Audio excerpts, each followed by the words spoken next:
I'm Pach. Welcome back. This is The Attack.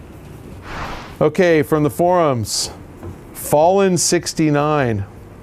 The rough figures I've seen show that Microsoft sold over 76 million Xbox 360s, only around 24 million Kinect units. That means 52 million 360 fans have no need or interest in their games being better with Kinect. Why are Microsoft so keen on Kinect with the new Xbox One when it seems obvious that gamers aren't that taken with the technology? I think that's a really good question. The answer is, if Kinect were free, I don't think you'd be asking the question. So that's the problem. Your math's perfect. There are 50 million people who didn't buy Kinect and don't understand why they want to buy Kinect. Yet, of those 50 million, they're probably all considering an Xbox One, and they don't understand why they have to pay $100 more to get Kinect. And that's exactly how they look at it. It's $100 more, and it comes with Kinect. Why doesn't it come without Kinect, and I can pay $100 less? Microsoft really blew this one. And I don't mean blew it including Kinect in the box. I mean blew it by charging $100 more. Had they said $399, same price as Sony, you would have said, wow, Kinect is free, what the hell, I'll take it. So really, I think your question should have been, how can Microsoft believe it can justify a $100 higher price point when 2 out of 3 Xbox owners probably don't want it? And I think that's exactly the right question. The answer to that question is they can't justify it unless they give you $100 worth of value. And if you think Kinect is a paperweight, then, or a doorstop, then you're not going to want to pay the $100, and they better show you all the other things you get for that $100. That value proposition is going to be tough to demonstrate. I believe they will solve it by including something in the box. We'll see. If they don't do that, they better really do a hard sell on why Skype and Instant On and recognizing you when you walk in the room really matter. They are really cool features, by the way, but I don't know that people are going to be willing to part with $100 for them. But they are cool features. Vanilla Heist. Vanilla Heist. That's actually not a bad one. Do you think, you mean me, right? Do you think that Don Matrick leaving Microsoft was strictly based on the promotion to CEO of Zynga? Question mark. Then he starts a sentence with or. I think that required a semicolon. Or do you believe that there might have been some backlash after E3 that Microsoft might be putting on him that caused him to get out quickly? Look, Don got a $50 million pay package, and it wasn't like Steve Ballmer gave Don a call and said, hey Don, you screwed up at E3, and then the next week Mark Pincus goes, 50 million bucks, come work here. That deal was in the works for months. That is the kind of deal lawyers stretch that thing out. They vetted every last little term. Don has been talking to them, or had been talking to them, for months. So no, I don't think anything about E3 caused him to get out quickly.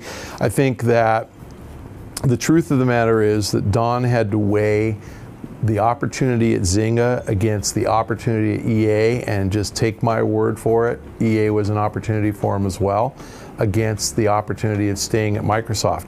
The job that they gave to Julie Larson-Green, who is the woman who took over all the hardware stuff at Microsoft, so she has Surface and Windows 8 Phone and Xbox division, that was the job Don was getting. And I think Don viewed that job as kind of out of the mainstream at Microsoft.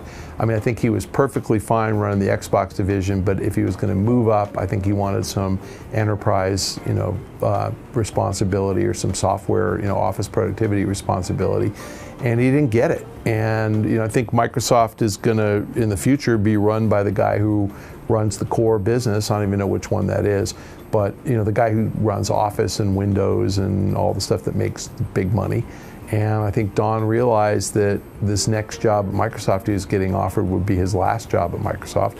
So I think he decided he'd rather be a CEO someplace. And we'll see if he made the right decision going to Zynga. I did speak to him, and I have to say, the guy, he's a very smart guy. He's a bit of a masochist. You might have to look that word up, or maybe Kyle will put the definition on the screen. Because Zynga is a hard company to fix. There's a lot of things that they're doing wrong, And I think that one of the things is that the social game market is just not growing, and they have to get into the mobile market, and they really have never done much in mobile. I mean, Words with Friends, draw something and draw something's dead. So they have to compete with a lot of mid-core product, a lot of puzzle game product that they really haven't been great at, developing on their own. They bought Words with Friends and they bought Draw Something. So that's a challenge. He's got to get the staff right. I think it's going to be tough, and he's got to work with a guy who controls over 70% of the stock in Mark Pincus. So I think he's going to have a tough time turning that company around, but he's a capable guy, and I think he's determined to do it. And they're paying him so much that I think they might actually give him enough rope to let him do it. Had he gone to EA, I think that company is actually in quite good shape. I think they've kind of turned that ship around. They seem to have streamlined their operations. Their game quality, we hope, is getting better. It seems like it's getting better, except for Medal of Honor and NBA last year. So I think he would have probably done really well at EA, but I don't think he viewed that as big a challenge. So no, I don't think he was forced out of Microsoft. Yes, I think he had the Zynga job well underway before E3, and I think possibly what was offered to him at Microsoft wasn't big enough to keep him there, but he wouldn't have been offered a bigger job at Microsoft if they were mad at him. They weren't mad at him. I don't even think Steve Ballmer realizes that that Microsoft missed at E3. I think he probably thinks they had a stunning show, and that's, if you think about it, they recovered the Wednesday after E3, so they were on everybody's shit list for exactly a week, and then everybody loves them again. That's not, you don't get fired for that. If you win back the trust of your constituents, nobody fires you. Got a question from the Ask Pack forum from Yetano, her user. That means yet another user. Okay, I didn't read it right. Now I see it. Yetano, or yet another. Yetano, her user is how it read, but it's yet another user. I didn't get that. Yet another user. Wow.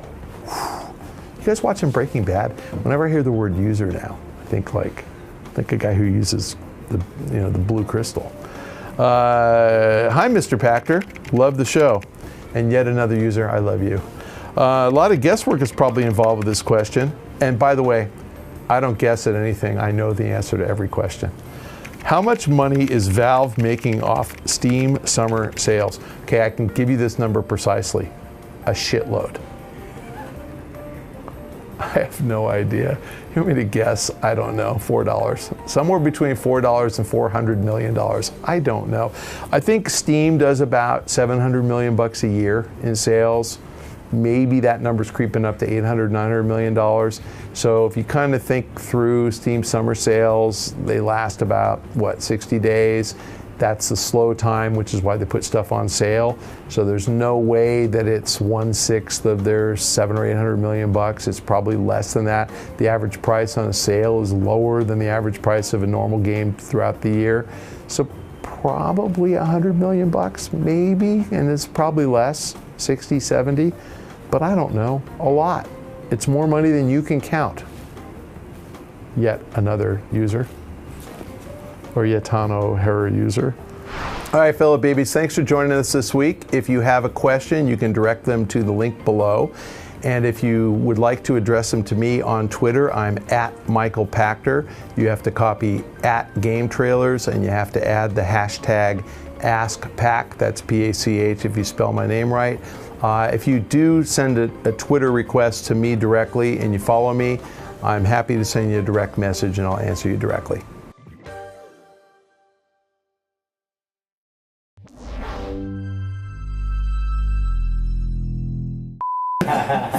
John Finger. What if I gave the finger? Could he airbrush the finger out? Okay, that's good. Okay. If you'd like to follow more of our stuff on Game Trailers, we have links to YouTube on the side of the screen. I'm not sure which side, but one of those sides. Maybe that side. Just a guess.